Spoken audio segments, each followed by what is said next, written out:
7h, 10h sur Radio Courtoisie, ligne droite, Liselotte Dutreuil. Chers auditeurs, je pourrais introduire mon sujet de ce matin en vous parlant en détail de ce lycéen exclu de son établissement scolaire pour avoir osé s'interroger sur l'histoire vendéenne. Mais nous avons la chance de l'avoir parmi nous ce matin. Jules Lecomte est là pour témoigner lui-même de ce qu'il a vécu. Bonjour Jules. Bonjour à vous. Alors nous écouterons ensuite les réactions de Reynald Secher, historien et écrivain, spécialiste de la résistance au totalitarisme, lauréat de nombreux prix, notamment le prix Combourg 2012 pour son livre Vendée, du génocide au mémoricide, docteur en lettres en sciences humaines à la Sorbonne. Et puis nous aurons aussi Sophie Audugé, qui est déléguée générale de SOS Éducation. Bonjour à tous les deux. Bonjour. Alors Jules, puisque vous êtes là, peut-être commencez par prendre la parole et puis livrez-nous votre témoignage. Comment est-ce que vous en êtes arrivé à vous faire exclure de votre établissement ? Alors tout simplement, j'étais dans un lycée public tout le long de l'année. J'ai fait ma seconde, j'ai fait ma première dans ce lycée. Il n'y a jamais eu de problème quelconque. Sauf que les élèves ont commencé à savoir que j'étais engagé politiquement. Ça fait bientôt 2 ans que je le suis. Et puis, j'ai subi une première agression par 4 élèves antifascistes qui m'a valu d'être mis en cause pour ma propre agression. C'est-à-dire que le soir, je suis rentré pour poster un tweet en disant que je me suis fait agresser. Le lendemain, j'ai été convoqué, j'ai été obligé de m'excuser, de supprimer le tweet parce que les élèves ont été vraisemblablement vexés. Et puis, ces agressions ont redoublé puisque les élèves sont revenus, même d'autres ont essayé. Je n'ai jamais été protégé par l'établissement. Les élèves n'ont subi aucune sanction, n'ont pas été réprimandés pour les actes qu'ils ont commis. Mais pour l'affaire qui m'amène ici ce matin, nous étions en cours d'histoire géopolitique et puis nous étudions les génocides dans l'histoire quand une question me vient en tête. J'attends la fin du cours pour évidemment ne pas déranger ni professeur ni élève. Et puis, à la fin du cours, tout le monde a fait ses affaires, est parti de la salle. Alors, je vais voir cette professeure et je lui pose cette question, à savoir, est-ce que le massacre de Vendée constitue un génocide ou non ? À cela, elle va me répondre par les gros yeux, elle va m'invectiver, me dire que je relais des thèses d'extrême droite, que je relais des thèses négationnistes dans ses cours, qu'elle ne veut pas d'élèves comme moi et que c'est absolument effrayant de penser comme je le fais à mon âge. En sachant que je n'ai fait aucun relevé politique, j'ai juste posé une question, je pense que c'est aussi mon devoir d'élève. Et voilà, sans pédagogie ni quoi que ce soit, je me suis fait invectiver. Alors, je suis sorti de la salle puisque je ne voulais pas rentrer en discussion ni en débat avec cette professeure. Je voulais juste avoir une réponse plutôt rigoureuse. Le soir, en sortant du lycée, cette professeure m'attrape dans les couloirs et me dit que cette histoire ne s'arrêtera pas là, qu'elle a rédigé un rapport, que je vais avoir un rendez-vous le lundi suivant avec la direction, les CPE et elle-même. Évidemment, elle ne s'est pas présentée à ce rendez-vous-là. Et puis, alors que on me promettait d'être exclu définitivement si je ne me présentais pas à ce rendez-vous, j'ai été exclu 3 jours pour atteinte aux valeurs de la République. Et ensuite, j'ai déposé ma démission parce que je ne pouvais pas rester dans un lycée qui ne me protège pas et en plus qui me voit comme la bête à abattre de l'établissement, tout simplement parce que j'ai posé une question à une professeure. Et là, quelles sont les suites pour vous, du coup ? Vous avez trouvé un autre lycée, tout simplement ? Non. Et puis, je pense qu'aucun lycée ne voudrait m'accueillir. Malheureusement, ce rapport me fiche complètement. Il fait état dans mon dossier scolaire. Même pour les études supérieures, ça va être très compliqué de trouver une université, une faculté. Donc, malheureusement, je suis dans l'obligation de m'octroyer les cours moi-même et de préparer mon bac en candidat libre. D'accord. Et ça vous a condamné en quelque sorte pour les années à venir. Reynald Secher, j'aimerais votre réaction. Vous avez travaillé sur la Vendée, donc est-ce que cette question était légitime du point de vue de l'historien ? Et on reviendra ensuite sur l'attitude du professeur avec Sophie Audugé. Alors, je voulais d'abord vous remercier parce que vous êtes un espace de liberté. Un homme comme moi, je suis interdit des masses mainstream. Donc, l'histoire qui arrive à cet élève, je la comprends, je la partage. Tout à l'heure, j'espère que j'aurai l'occasion de raconter ce qui m'arrive, je dirais presque 5 jours, 40 ans après ma soutenance de ma thèse. je pense, si j'ai bien compris, que vous devez être, jeune homme, dans le rectorat de Bordeaux. Non, non, je suis encore plus au sud de la France. Je ne divulgue pas ces informations-là, mais oui, je suis encore plus au sud Très que bien. Bordeaux. Parce que je vais vous prendre un exemple précis de ce qui a pu m'arriver rien que cette année, c'est-à-dire 40 ans après la soutenance de ma thèse. J'ai fait une conférence à Orléans et il a fallu faire venir 70 policiers pour me défendre. J'ai fait une conférence à côté de Laval. J'ai eu le droit à une campagne d'affichage qui promouvait mon assassinat. Avec précisément 5 balles dans le corps ou la décapitation. Je dis bien une campagne d'affichage public. J'ai déposé plainte auprès du procureur de la République et à ce jour, je n'ai jamais eu de résultat. Et tout dernièrement, j'ai fait une conférence dans un lycée public à Pau, le collège de l'Immaculée Conception, et quelle n'a pas été la surprise du directeur du collège qui a reçu une lettre officielle, je dis bien une lettre officielle, du recteur d'académie de Bordeaux, qui lui expliquait, je vais vous citer l'écrit tellement c'est énorme, qui lui expliquait que l'utilisation du terme de génocide dans un cours d'histoire sur la Révolution française et l'organisation par votre établissement d'une conférence d'un intervenant défendant cette approche révisionniste de l'histoire. Vous vous rendez compte de ce que ça veut dire? Et cette rectrice s'appelle Anne Bézani-Faure et elle le fait au nom de l'Académie française et bien entendu au nom de l'État. 40 ans après les événements, je suis toujours interdit de médias publics. Je n'ai jamais participé à un colloque scientifique dans les universités publiques en France. Et il y a 40 ans, on m'avait demandé de ne pas soutenir ma thèse, moyennant une indemnité de 50 millions de centimes et un poste à l'université. Et comme j'avais refusé, on m'avait dit qu'on m'emmerderait toute ma vie. Et je peux vous dire que ça a été vrai. C'est-à-dire que j'étais interdit de tout, de salon. Je suis d'ailleurs même pas distribué. Moi, je suis un auteur à succès et mon succès est dû quasi exclusivement à mon site internet, Reynald Secher Éditions. Autrement, j'ai les plus grandes difficultés à me faire connaître à travers les grandes librairies, etc. Alors tout ça, Donc, c'est parce que vous avez le malheur de vous interroger donc sur la question vendéenne. alors, j'ai écrit un certain nombre de livres et j'ai soutenu 2 thèses sur la question au plus haut niveau, puisque je suis docteur d'État de Paris 4 Sorbonne et que j'ai eu un jury excellent avec des grands professeurs comme Jean Meyer, Pierre Chonu, Jean Tullard, André Corvisier, etc. Donc c'est une thèse tout à fait officielle et à travers cette thèse, et c'est la bonne question, jeune homme, je posais la question de la nature du massacre, des massacres commis en Vendée. Et j'en avais conclu que c'était un génocide. Et d'ailleurs, je tiens à préciser qu'un certain nombre de grands auteurs français, comme Luc Ferry, ancien recteur, ancien ministre, des gens comme Masgallo, François Furet, Jean Tullard, Onfray, etc., ont tous reconnu qu'il y avait eu un génocide en Vendée. Tout récemment,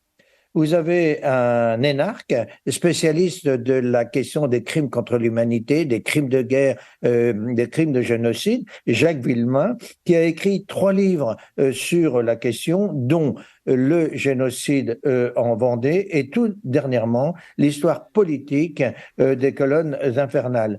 Donc c'est une thèse qui est sérieuse. C'est un sujet grave. C'est pas un sujet qui remet en question la République française. Contrairement à ce qu'on a pu vous dire, c'est un sujet qui pose le problème de la matrice des génocides, des systèmes totalitaires depuis la période contemporaine. Alors justement, aujourd'hui, au-delà d'adhérer ou non à cette thèse, ce qu'on reproche donc à Jules et ce qu'on vous reproche à vous, finalement, c'est simplement de vous permettre de vous interroger sur la question. C'est absolument impossible en France. Je rappelle, et quand j'ai entendu ce jeune homme parler, la violence qu'il subit et la violence que je subis encore tous les jours. Tous les jours. Tout dernièrement, j'ai un ami qui me dit, avec tout ce que tu as pu écrire, une 60aine de livres, mondialement reconnu, puisque je suis traduit dans une 15aine de langues, ça serait bien que tu aies une reconnaissance officielle, ne serait-ce que la Légion d'honneur en l'occurrence. Je lui dis, mais n'y pense pas. Et il a essayé de faire la démarche, on lui dit non, jamais en France on honorera un universitaire, même de très haut niveau. Je suis docteur d'État, parce que ça remettra en question les principes mêmes. Je rappelle d'ailleurs qu'on va si loin dans cette logique totalitaire intellectuelle en France que les lois d'extermination et d'anéantissement n'ont jamais été abrogées. C'est-à-dire que nous avons demandé des universitaires, des politiques, etc., l'abrogation des lois. Jamais, jamais, le Parlement français ne s'est posé la question de cette abrogation. Nous sommes le seul pays à avoir voté de telles lois mortifères. Et nous les avons toujours dans notre arsenal juridique. Alors, on comprend bien le poids idéologique qui pèse sur cette question et donc qui pèse sur vous, Jules Lecomte, et vous, Reynald Secher. J'aimerais avoir la réaction de Sophie Audugé. Donc, nous venons d'entendre les thèses de Monsieur Secher. On comprend que cette question était donc parfaitement légitime, malgré ce qu'on essayait de nous faire croire. Au-delà de tout ça, comment est-ce que vous jugez l'attitude et la réaction du professeur ? Oui, bonjour. Alors, c'est évidemment un sujet particulièrement sensible. C'est pas une affaire qu'on peut traiter comme ça en quelques minutes, en ayant bien sûr, je dis pas que Jules ne dit pas la vérité, mais je veux dire, si on veut faire un travail sérieux, on doit reconnaître qu'on n'a pas tous les éléments. On a ce que Jules nous donne à voir. Par rapport à ce qu'évoque Jules, il y a plusieurs éléments de contexte qu'il faut prendre en considération. La première chose, c'est que, comme Jules l'a dit, il est engagé politiquement, il le dit, et il est présent sur les réseaux sociaux. Donc, moi, ce que je vais vous dire, c'est sans avoir connaissance, effectivement, des propos tenus par Jules sur ses réseaux sociaux et donc rendus publics à tous, d'accord ? C'est quand même mieux de le préciser par rapport à ce que je vais dire ensuite, puisque je voudrais pas qu'on me reproche de prendre parti, parce qu'évidemment, c'est pas mon rôle. Ce qui est sûr, c'est que normalement, un élève ne peut pas être sanctionné pour avoir soutenu des opinions contraires à ce qui lui est enseigné. Pourquoi ? Parce que c'est un principe de base, qui est celui de la liberté, évidemment, d'expression, la liberté d'opinion, la liberté de penser, la liberté de conscience. Donc, sur ce point-là, il semble qu'effectivement, Jules a été sanctionné pour avoir posé une question qui pouvait être perçue, mais là, on est encore sur quelque chose je dirais, d'un cadre qui est tout à fait normal. Enfin, j'espère qu'encore dans l'éducation en France, un élève peut poser des questions, et qui peut-être a été perçu comme une agression, remise en cause, enfin, j'en sais rien, par la professeure, ce qui est évidemment sans fondement. Sans fondement. Un élève doit être capable, à partir du moment où il s'exprime respectueusement, de poser une question à son professeur, surtout quand c'est le domaine de compétence du professeur. A priori, là, cette liberté-là, n'a pas été respecté en la faveur de Jules, évidemment, puisqu'on lui a reproché d'avoir posé la question, ce qui là est effectivement absolument pas normal. Et en plus, il a été sanctionné pour ça. D'autant plus qu'on peut reconnaître à Jules d'avoir pris soin, ce qui peut être à double tranchant, je dirais. C'est-à-dire que, conscient quand même que sa question pouvait être polémique, puisque sinon il l'aurait posée en groupe classe, Jules a pris soin de la poser directement à son professeur en fin de classe. Donc là, en l'occurrence, de mon point de vue, le professeur n'a pas respecté la liberté d'expression, d'opinion de son élève et a porté atteinte à cette liberté, notamment en le sanctionnant au motif qu'il avait posé une question qui exprimait une question dont elle pouvait projeter sur Jules qu'il avait une opinion contraire, mais en l'occurrence, ce n'est pas la manière dont Jules, a priori, nous dit l'avoir exprimé, puisqu'il n'a pas dit « j'affirme qu'il y a eu un génocide vendéen, je considère que votre cours n'était pas complet puisque vous l'avez pas évoqué ». Il n'a pas eu cette approche-là. Ensuite, évidemment, le professeur a porté atteinte, bien entendu, au principe de neutralité qui s'impose dans le service public. Ça, c'est évident. Et puis, il porte atteinte aussi à la vie privée de Jules, dans la mesure où elle projette sur Jules des intentions qui ne sont a priori, d'après ce que nous dit Jules, en tous les cas, pas dans sa question, ni dans la manière dont il a pris soin de la formuler, c'est-à-dire à l'écart du groupe et directement à son professeur, ni dans la forme, et où, semble-t-il, il l'a posée de manière tout à fait dans une volonté de comprendre, dans une volonté d'avoir un retour d'un professeur sur l'éducatif. À ce titre-là, évidemment, on porte atteinte à son droit à l'éducation, droit à l'éducation qui est bafoué au motif même qu'on va aller dire « je ne veux pas des élèves comme toi », ce qui est quand même un propos extrêmement grave. Ouais. Vraiment très grave. Et à ce titre-là, effectivement, le professeur n'a pas respecté donc son principe de neutralité, mais pire, sous-entendrait qu'elle peut choisir ses élèves en fonction de leur je dirais même pas position politique, parce que évidemment, si Jules a fait du prosélytisme dans la classe pendant son cours et vis-à-vis de ce professeur, ça serait différent. Mais s'il n'en a pas fait, eh bien, un professeur ne choisit pas ses élèves. Il me semble que si Jules est engagé politiquement et on n'a pas à savoir pour quel parti il l'est, mais quoi qu'il en soit, un élève n'a pas à recevoir une éducation ou à être démis de son droit à l'éducation au motif qu'il soutiendrait un parti politique plus qu'un autre. Voilà. Je fais très rapidement, hein, mais voilà ce que moi ça m'évoque. J'aimerais savoir si Jules a engagé une action en justice ou pas. Ça me semble important quand même. Et également, donc, je comprends aussi ce qui est important dans l'analyse, que Jules a pris la décision de quitter l'établissement. Ouais. Donc, Jules ayant plus de 16 ans, il n'est plus obligé d'être scolarisé. Donc, c'est tout à fait son droit. Mais voilà, j'aimerais savoir s'il est accompagné juridiquement et si, évidemment, il a récupéré tous les documents qui le libèrent de l'établissement ou pas, parce que c'est des questions administratives qui peuvent bien sûr lui poser problème par la suite. Voilà. Jules Lecomte, on va peut-être clore là-dessus. Est-ce que donc vous avez entamé une procédure juridique judiciaire pour la suite des événements? Voilà, alors en estimant que je suis du bon côté de l'affaire, puisque je n'ai pas fait de prosélytisme en cours, puisque je n'ai posé qu'une simple question, oui, j'ai entamé une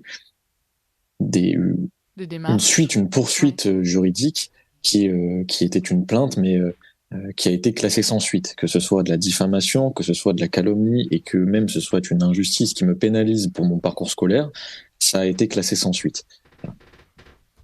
Écoutez, Rénal Séchère, non, allez-y, si je puis me permettre, si je puis me permettre, je pense pas que ce soit les registres d'action en justice qu'il conviendrait de mobiliser.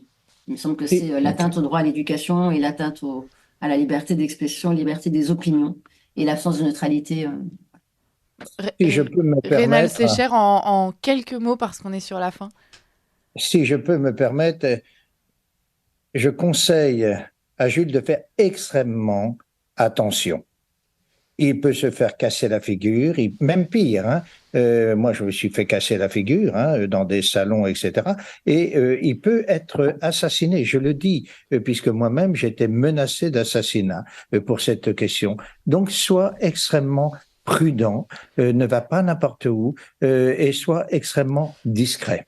On va finir sur ces mots. Merci beaucoup Rénal Séchère pour vos conseils, Sophie Audugé de même, et puis Jules Lecomte, on vous souhaite bien du courage dans cette histoire. N'hésitez pas à nous tenir au courant et puis on verra comment on peut vous soutenir nous aussi par la suite. Merci à tous les trois.